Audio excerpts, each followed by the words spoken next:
and then it went viral. I didn't even have to apply. I don't even know what the application looked like for that role. And I remember just during that period, like that first month of me starting my TikTok page, I grew to 10,000 followers, which was insane. I was putting out like 6 to 9 pieces of content a day. Creating content is like a lottery ticket. Like you're going to keep buying it until eventually you win. I wanted to create a resource that, one, I wish I had, but two, that would help other students. Video definitely helps you address the elephant in the room. And with my brand, with my business, this is a form of income for me. I would say the biggest misconception is that Gen Z doesn't want to work. And I'm like, no, like, I'm not going to lose my mind over a paycheck. So it doesn't get more Gen Z than making a TikTok to get hired at TikTok. That's what Jade Walters did, and it changed the trajectory of her career.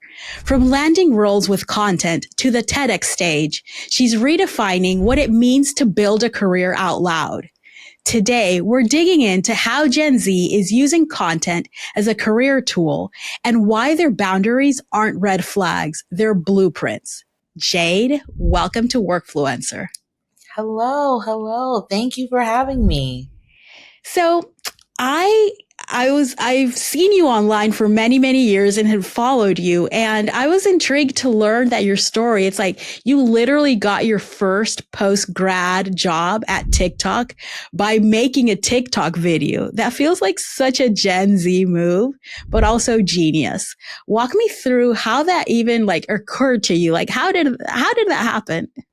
Yeah, so at the time, I'm a May 2021 graduate of Howard University.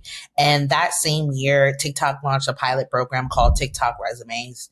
And it was the opportunity for people to apply for a select number of roles with some companies who were part of the initiative with a TikTok resume. And at that time, I was struggling on my post-grad job hunt. I wasn't getting many leads. I wasn't having a good time as I was trying to find that first post-grad role. So I was like, let me just shoot my shot. Let me put myself out there. I had always been a fan of TikTok way before it blew up during the pandemic. So I saw that video as just something very Jade to do because I'm a creative and I love to create content. And making this video, I was like, this is how I can show employers who I am and what I'm about versus a resume, a boring resume. I had a portfolio that I was really proud of, but I felt like no one was reading my application material. So with my video, I saw that as a way for me to shoot my shot, and then it went viral. And then I decided I wasn't just going to let it go viral. I was going to do something about it. And I went on LinkedIn, and some way, somehow I was connected with a TikTok recruiter, and I slid in her DMs because I know with brands, like I know how the marketing brand, the brain works. Like I'm bringing good PR to the company. I knew that. But then also I was like, let me see if they're hiring. So I shot my shot, told her my video. I told all the different publications that I got featured in, and she was like, yes, I would love to have a conversation with you. That one conversation turned into a full-blown interview process. I didn't even have to apply. I don't even know what the application looked like for that role. And I made sure to give my all through every single interview. I had about 5 to 6 interviews, and every single one I showed up bigger and better and just ready to really make my mark, even though I didn't have that work experience that they were looking for in that candidate. Like it was a very advertising sales role. And I was just making that pivot from maternal health into the tech space, ideally marketing. So after that, I ended up getting that opportunity and I accepted the offer, and I chose to relocate to Chicago. So I was born and raised in New York, and I went to school in DC, and I was like, I want to try something different. So it's been 4 years since I've, accepted that offer and moved to Chicago, all because I decided that I'm just going to put myself out there. Whatever happens, happen. If they say yes, they say yes. If they say no, I'm going to keep going. But it was without a doubt, I knew I just had to try. I had to absolutely try. I love that. And as someone I created my first video resume in 2013. Before it was like the thing people were doing. And I want to ask you, as someone who's used it, do you think like having that video and the response that you got from it gave you that confidence to go into those interviews and be like, yeah, I can do this? Yeah, definitely the response was a nice reassurance. With online, I'm always prepared for someone to troll or be mean. And when I think back to that time, there was no one who was ever really mean to me about it. They were all really nice, very supportive. They were rooting for me. I even had other companies reaching out saying like, I saw your video, like, I would love to interview you. And also too, I found someone who had done that role and I was leaning on them for their support. So she gave me a lot of support throughout the interview. So I went in feeling very prepared. I didn't feel blind. And it was a lot. Like I remember one of my interviews, it was an hour block, 2 back-to-back interviews. I was talking for a straight hour with these interviewers. And that was most of my interviews. It was always 1 hour, 2 back to back. So it was a very intense process. But because I felt the support of everyone online, as well as feeling prepared because I knew what I was walking into, it helped with that confidence. There was never a point where I'm like, wow, like, I don't think I can do this. Like I knew and the interviewers knew that I wasn't qualified on paper, but I had a lot of transferable skills and transferable experience that I was able to talk on that helped, address the elephant in the room. Like it wasn't a need to be like, oh, I can tell that you don't have this experience. It was like, you don't have this, what we're looking for, but you have everything else. So it's clear that you can get the work done when needed. I love that. And yes, video definitely helps you address the elephant in the room. It literally, I could talk about this for hours. I probably have. Be honest, you're probably coming back next week anyway. Make it official. Like and subscribe. It helps other people find Workfluencer, and it gives me one more reason to keep doing this. So that worked, obviously, right? And I love that you used a viral moment and they just like, okay, dopamine. You're like, no, we're going to do something about this viral moment. But all right, you got there, you got the job, you used it. How did you think about your content after that? Because you did continue creating content. Yeah, so I've always been a content creator. I've been content creating since I was 14 in different mediums. But when it came to career content, around that time, I was already starting to dabble in the content that I do now for the 9th semester. But at that time, I didn't have a name for it yet. It was content that existed on my personal blog. And I realized I wanted to separate that from, my personal content to just having a dedicated career space. And starting that new job really amplified my goal to create that content and see how far it can go. And I had realized a lot during my job hunt that there weren't a lot of early career resources out there for students like me, whether that was first gen students or students who are making a career pivot. So a lot of the learnings and the lessons that I had to experience, I wanted to create something that can house all of that. Like I wanted to create a resource that, one, I wish I had, but two, that would help other students who would come after me and they wouldn't have to struggle as much as I did. So having that new job and even working at TikTok, I just knew too that I was going to really learn how to make TikToks and what it really means to create that type of content and get that insights in terms of advertising and marketing, because that was my role. So I saw it as like, I don't even know the word for it, but I was like, I'm really immersing myself in it. Let me go all in. So the first platform where I really grew a lot of my content on was TikTok. And I remember just during that period, like that first month of me starting my TikTok page, I grew to 10,000 followers, which was insane. But I was cranking out content. I was putting out like 6 to 9 pieces of content a day. I was building this content library, building this ecosystem that has now expanded to other platforms, and also I was in my first month of a new job. So it was a lot, but it was like the passion of being on a new journey, betting on myself, creating something that I wish I had. It helped fueled my ideas and my motivation. That's a lot that you were doing at that period. Where were you getting your ideas from? Was it like from what you were doing on a day to day? Was it like, talk to me about your content calendar or strategy at that time?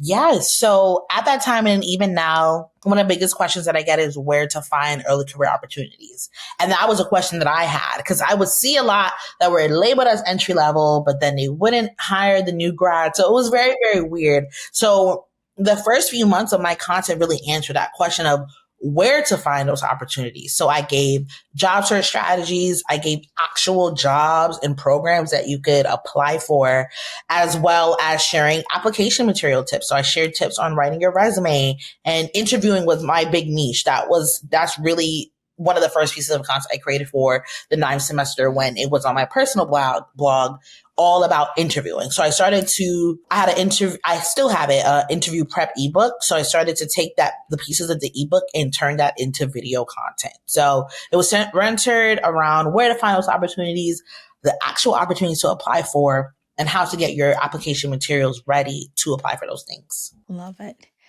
So a lot of people create content, right? This is the age where it happens, but everyone doesn't get noticed. Like, what do you think helped your voice, your specific voice cut through? Yeah. One thing for sure is the amount of content that I was putting out there. You'll hear it a lot in the content space. Creating content is like a lottery ticket. Like you're going to keep buying it until eventually you win. So the more content that you put out there, the more opportunities for winning, the more opportunities for visibility, the more opportunities for people to just find you.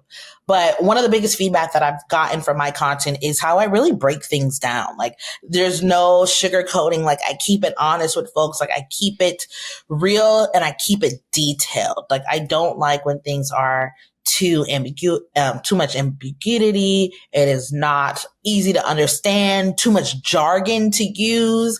Because especially when you're getting into corporate for the first time, you're going to hear a lot of terms that you just never heard before. So with my content, I break it down and I simplify it to where anyone can really understand what I'm sharing, the resources I'm sharing, and how to apply it.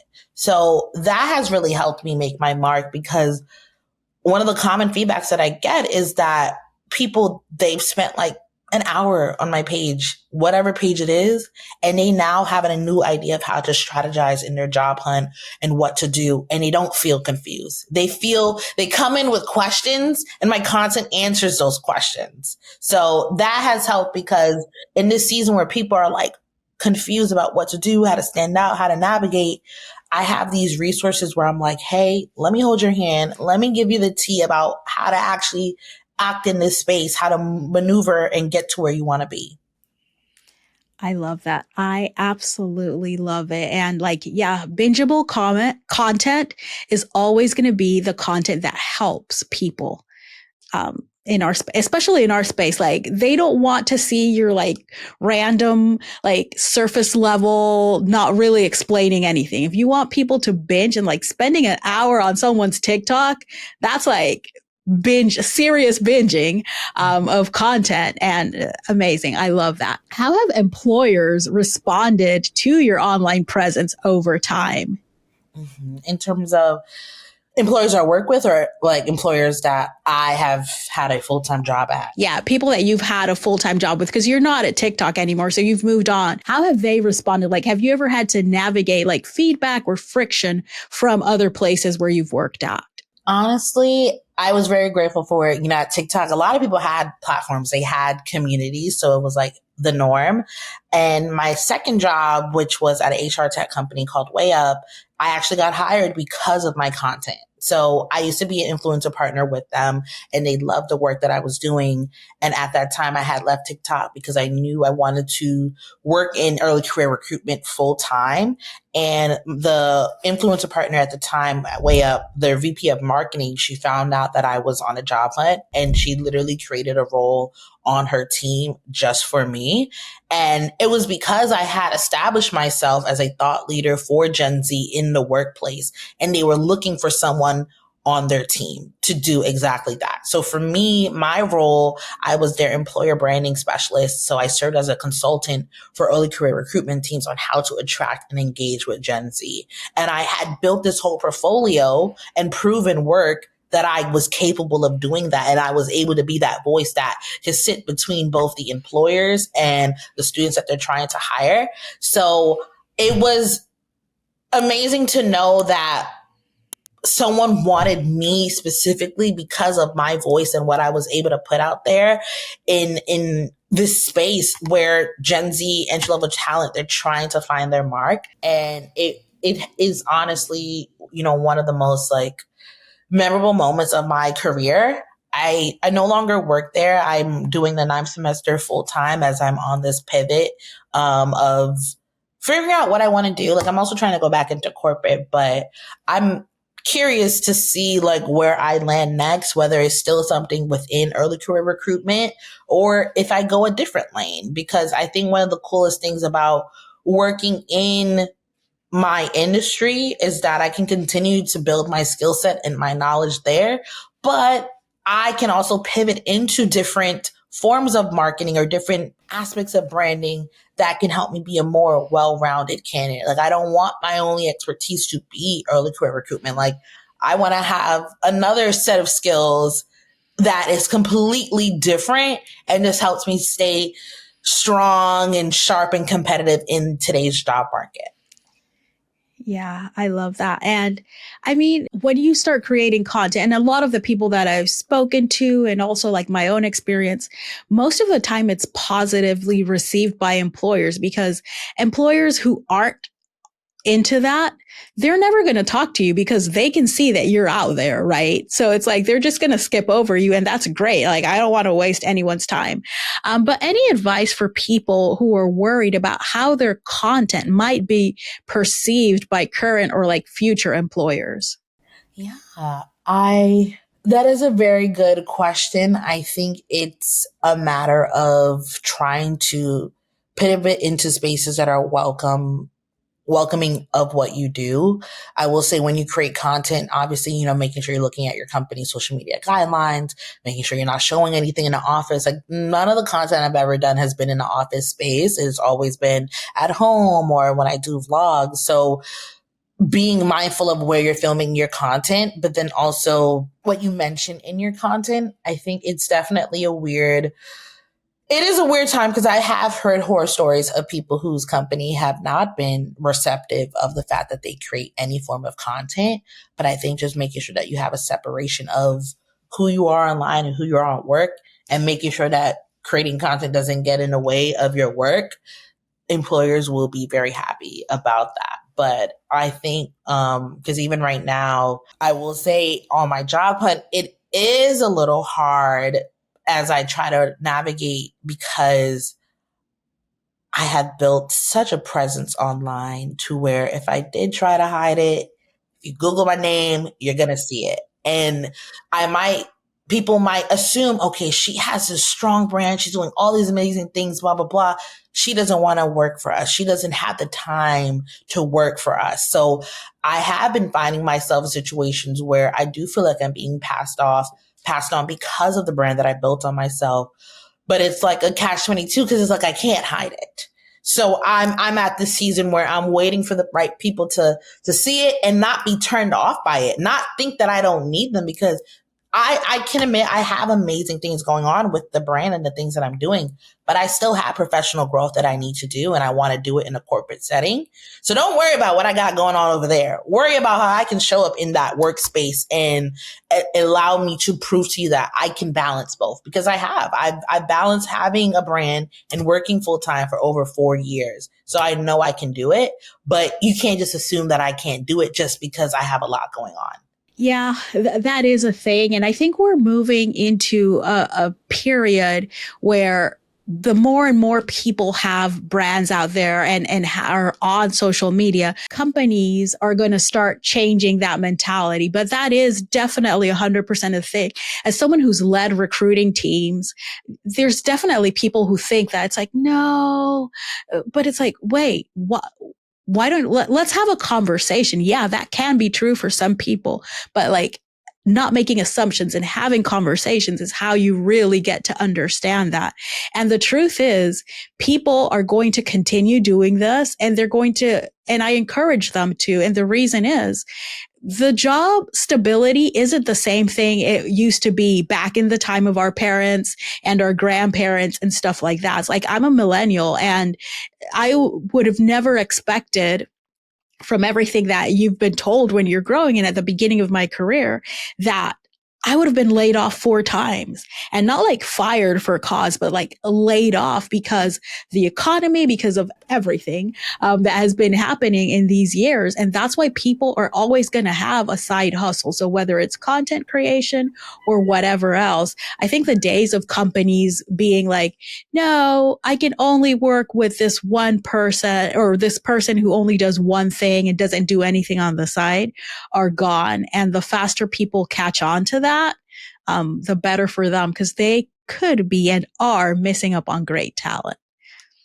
I definitely agree. I think that, and that's one of the biggest drivers of why I have my brand, is because I'm seeing people get laid off. People have been at companies for decades just get laid off just because. And with my brand, with my business, this is a form of income for me. This brings in so much professional growth. I have grown so much professionally because of the 9th semester, that in comparison to my other 2 corporate jobs, I wouldn't have grown as fast. So I'm creating opportunities for myself that sometimes you can't find in a corporate setting. And I think sometimes that scares companies, because they know that if you have a life outside of here, you could leave. If that other version of your life is doing better, you could leave. And that's what they're worried about. They're worried about the numbers. But there is growth. I feel like there's a lot of power in hiring someone who has a side hustle that has helped them grow, because they can bring a different set of skill sets or a different mindset shift to your company, your team, your organizations, because they've had all these different work experiences that have allowed them to see the world in a different way. So I hope that companies continue to be more welcoming of these multi-passionates, because they're the ones that are actually going to help drive the company, because they've seen the world in different ways. So they have a different hustle mindset. They have a different way of how they can approach a problem that someone who has only had one straight path in their corporate journey may not be able to see. 100%. Quick break. If you've been thinking about starting a podcast but don't know where to begin, I've got something for you. I'm letting women in TA, HR, or employer brand take over the Workfluencer podcast for 1 episode. I am so excited to be able to do a podcast takeover. And I'm joining Rhona Pierce today as a guest host. Rhona is the creator of the Workfluencer podcast. You get a behind-the-scenes look at how I plan and produce everything. I handle all the editing, and you walk away with a fully edited episode, social clips, and the audio to launch your own pod if you want to. If that sounds like your kind of test drive, head over to workfluencerpodcast.com to apply. So let's switch gears. You recently did a TEDx talk. Congrats. Your talk was called I Have a Career I Made. And like, that title feels like it came directly from your content first approach and just everything. How did you end up on that stage? Yeah. So a few months before that, I was invited by the TED conferences for their TED Next conference in Atlanta. And this is where they do their major TED Talks. I was invited as a creator, and being in that space, I met a lot of other fellow TEDx speakers, as well as getting to see TED Talks. And I remember just like watching those talks, and I loved every one of them. Like, they gave us a notebook for notes. My notebook was completely filled with notes, and I left feeling so inspired by their stories, by the fact that they had that confidence to go up there and in front of hundreds of people, and then now globally, because it's on YouTube, and share their stories, share their thoughts. And I told myself when I left that conference that I want to give a TED Talk. And around a few months later, TEDx Montclair, their applications opened up for their TEDx. The theme was called The Domino Effect, and it was focused on social mobility. And it really drawn to me, because I had always known that I was going to probably do a TEDx about just, from the TikTok resume to the ninth semester to just the journey of what brought me here today. And I felt very drawn to both the theme, the location. Montclair, New Jersey is close to where I grew up in New York. And I felt very drawn to it. So I applied, shot my shot. I went above and beyond in terms of like, we had to create a video with our resume. Create a video about our talk. And some people just got on camera and shared what their thoughts were. I decided to go back into making it very Jade, making it very personalized. And I created a video. I made a compilation of different clips and just telling a whole story. I made it very Jade, and I ended up getting the opportunity, and I spent over the last 3-4 months preparing for this talk, writing this talk, memorizing this talk. And when the day came, it's a core memory of mine, because I had one goal going into that day, and that was to make no mistakes. For me, I was the only Black woman. I was also one of the youngest people. So I know I'm representing a lot of folks at that time, and I had to give my best performance, and I did. Like, I can genuinely say that I did. I made no mistakes. I got a standing ovation. And now I'm like anxiously waiting for the video to come to just relive it. Cause it's one thing to be on that stage, but to actually see, how it came off, it's very, very, very proud moment of my career. And one of my favorite things after the talk was that it resonated with a lot of folks, because I talked about being first gen. I talked about how grief pushed me to have this drive and have this confidence as I maneuver in my life. And, just really emphasizing like, there is no straight path for your journey. Like, you can go many different directions. I'm going in a different direction now as I try to pivot into corporate. So to have so many people come up to me after and tell me that they related to my story, they felt seen by my story, it warmed my heart. And I'm really excited for the world to watch it and other people to feel seen and feel like to not feel as lost or confused, to understand that like everyone is going in that journey, and to give them that inspiration to keep moving forward and to push forward into whatever they want to do, especially when it comes to their career. I love that. And I love that as we've been talking, every single thing that you do is really in service of others with your content. And that comes through. And now talking to you and meeting you, it's like, okay, this is definitely why you're doing it. So what was the hardest part of preparing for that TEDx talk? Good question. I would say writing it. I think I probably had about 5 different drafts. And for most TEDx's, you don't have much time to write it. So I really only had like 10 days to write this. So, and we also had to keep it under 18 minutes. So my talk ended up being 15 minutes, but like just straight through would be 13 minutes. But writing that, putting everything in a condensed way that wasn't boring. It was a nice story. It was something that, the audience could just like digest. It was a lot. And I remember for me, I did too much research and not enough writing. So at one point I'm like, okay, like you've watched enough talks, you read up. I have a book about, how to give a TED talk. I did all that. And I was like, okay, now you have to start writing. So once I finally got my piece to a place that I liked, I was still making edits up until probably like a month out, but it was still finalized and was ready to go. And I'm very proud of it. Memorizing it wasn't that bad. It was something where I was very intentional. Every single day I had made time to practice my talk, get in a habit of sharing my talk. And then it's different too when you're doing it in front of people. So I had to do it in front of a couple friends, which is a little awkward because it's like, but it was a challenge that I had been craving for a while. And it really helped me get back into writing. And I recently launched a Substack because I'm like, even though it was stressful, I liked writing it. Like that was me sharing my story. So now I'm going to get back into writing because I've always been a writer. That is so, so cool. Is there anything that you wanted to say in the talk that like didn't make it in? No, I think every single thing I wanted to say got in and it flowed in a way where it really shared my story. I think something that was important for me to share was my grief journey, because when I was a junior in college, my father had passed away. And I realized that was something that I didn't really talk about on my page. So I was like, wait, this is an important lore of who I am. And it is why it was a domino effect for a lot of things that led in my life, and being able to share that story and share how grief changed my perception of things and gave me that motivation to think better and think bigger and better. That was something very important for me to share in my story. And looking back, like everything I wanted to share ended up in there, and it's like nice in a condensed way.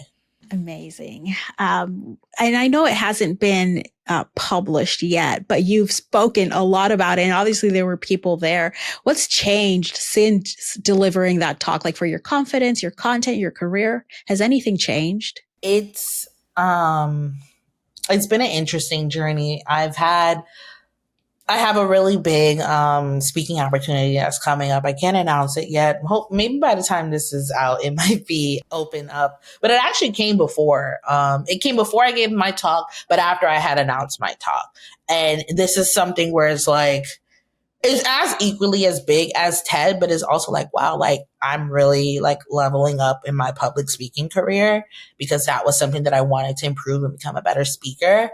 I will say it's a cool fun fact. I'm very like, when it comes to like my wins and my accomplishments, I will say I'm very humble. So there are times where I'm out with my friends and they'll bring it up. Like when we meet new people, they'll be like, oh, fun fact, she just gave a TED Talk. And I'm like, oh yeah, that happened. And, but I'm in this journey of where I'm trying to find some rest too, because after preparing, I spent so many months preparing for my talk, giving my talk. That took a lot of energy out of me, in as well as like running my business and creating content. So I haven't had time to rest after that. So with August here, this is the time where I have a few weeks that are actually going to be for myself before recruitment season starts and everything starts ramping up. So I'm in this season where I'm like, it's hit me that I need to rest, because I've been grinding so hard for the last 6 months that I wasn't aware that I needed to rest. And now after TED, I'm like, oh, you need to sit down. So it's opened my eyes to the fact that I can't just always just be hustle, hustle, hustle. Like you need to take a break, take a breather, and sit down. I love that. And I can't wait to see what that big opportunity is. I'll definitely be keeping like a close eye. So you've become such a voice for Gen Z in the workplace. What's the biggest misconception that you think older generations have about how Gen Z approaches work? Yeah. I would say the biggest misconception is that Gen Z doesn't want to work. And I feel like this comes a lot from the fact that we've established boundaries. Like at 5 o'clock, we're logging off. We're getting out of there. We have a life outside of that. And some generations, they're used to spending hours and hours working, that they cannot fathom the fact that we want to reclaim our lives outside of work. So that has been something that I hear a lot from the older generations about, Gen Z's lazy, they don't want to work. And that's not the case. We've established boundaries. We work when it's time to work, but then there's also time to play, because that's where we're going to find our balance. But then another misconception is that Gen Z likes to job hunt. Gen Z can never stay at another job. I have some peers who have been at jobs for a few years, but then I also know people who job hop every 2 years, because sometimes you're in a position where you think this is where you want to be long term and you're not getting what you need as an employee. It's not a healthy environment. It's toxic. You know that your self-care, your mental health comes before any of that. There are some people I know from older generations been at the same job for 20, 25 years, but they hate it. But they just never had that confidence to be like, I hate this so much, I'm going to leave and find something better. With Gen Z, especially just speaking for myself, we know that there's always going to be something better. There's going to be something that is meant for us and aligned with where we are at in our career. And we're not afraid to leave. And that scares the older generations because they're like, just stay, just let them treat you terribly. Just be there. And I'm like, no, like, I'm not going to lose my mind over a paycheck. I love how you frame that. And I promise this was not planned, listeners, but that leads me into the segment that I'm doing for today, which is a new segment. It's called That's Not a Red Flag, That's a Boundary. So I'm going to read you some common complaints that we've all heard about Gen Z at work. And you tell us why, or maybe it is, why it's not a red flag. It's actually a boundary. Are you ready? Yes. All right. Gen Z says that they want feedback, but they get defensive when they get it. I would say, I guess a red flag. I think for me, I immediately wonder, like, how do they get defensive? Like, what do they say? Well, the common misconception is that Gen Z is always saying, like, give me feedback, give me feedback. But the second that you give them feedback, they say like, this is, you're creating trauma for me. This is very like, they take it all personal and then go on a rant about how you are impacting their mental health. This is funny to hear. I also think it also goes to how the feedback is given. Sometimes some employers they're just like harsh with their feedback. I think when you're giving feedback, it's important to know who you're giving it to and how to deliver it. Because some people, they can take it blunt and straight on, but for some people, you might ease in with them. Like, especially for Gen Zers who it's their first time in a corporate space working with the manager, they don't want to feel like they're in trouble, like with a parent, like they're new to this. So you may have to ease and have a soft approach to how you give the feedback. Yes, so definitely a boundary, not a red flag. Next one, Gen Z makes their mental health everyone else's responsibility at work. I think that's a boundary because going back into what I've said, like in the workspace, sometimes you're going to be working with people who are just not nice to be around. They're toxic. They drain you. They make you feel uncomfortable. So by setting that boundary of whether or not, there's certain conversations that Gen Z will or will not have in the workplace, or who they let in a close personal way, that's respecting them, because at the end of the day, they still have to leave that work. Like, they still have to go home. And if they still feel all that negative energy from being in the workplace, that's going to affect how they show up as an employee. All right. Next one. Gen Z hates socializing and refuses to go to happy hour with coworkers. I feel like that's just not a thing. I think, especially now as Gen Z is finally getting into like hybrid workspaces, they're craving community. They're craving talking to people and getting to know people. But I also think because of the pandemic, people, their social skills have not grown or have, depleted. So they avoid those things because they don't know how to be in those spaces. But I think if some employers, it would be cool if they can have like early career professional happy hours where it's just us. Because sometimes it can be nerve-wracking to be going to happy hour with your manager who probably just yelled at you that day for something. So True. So is there anything that you want to call out your fellow Gen Zers that is making the rounds and that they're saying is a boundary, but it's actually a red flag? And you're like, hey, guys, we really need to not do this. Is there anything that comes to mind for you? I don't know if this could fit into either category, but just the use of AI for everything, in terms of like you're using AI to respond to emails for you, to talk for you, to send messages for you. You're becoming devoid of just showing who you are as a person. And that is a red flag. Like, when I hear people are using ChatGPT as their therapist, I get very concerned. I think people need to bring back humanization, personalization, being genuine in these spaces, especially in corporate, because, AI can't do your work for you. They can't talk in a meeting for you. You need to know how to communicate with people. I love that. And I 100% agree on that one. And I will go ahead and also tell the millennials. So like my generation who's jumping on this, it's like, no, guys, no, like AI can help. It should help. You should definitely use it, but don't let it take over.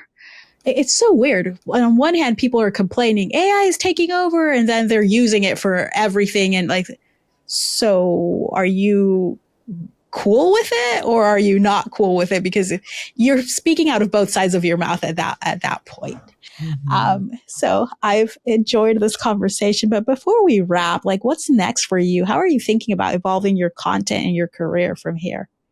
Yeah. So when it comes to content, I'm definitely working on being more creative with my content. I have started to incorporate more lifestyle where I'm sharing my life post grad and the cool things that I'm doing in my career to show my audience that I'm using the same tips and resources and advice that I share with you in my life and how that has helped shape my career. So, getting out of the house, I do a lot of speaking to the camera videos, which resonate well with my audience, but I'm trying to diversify my content when it comes to video, but then also writing more. Like I want to lean more into Substack and share personal essays of my life, of my career, having more of a longer conversation with my audience that versus just, cutting things down to a 2-minute video. And then I'm doing a lot more in person. So I host workshops at, whether it's at conferences or with organizations or with schools.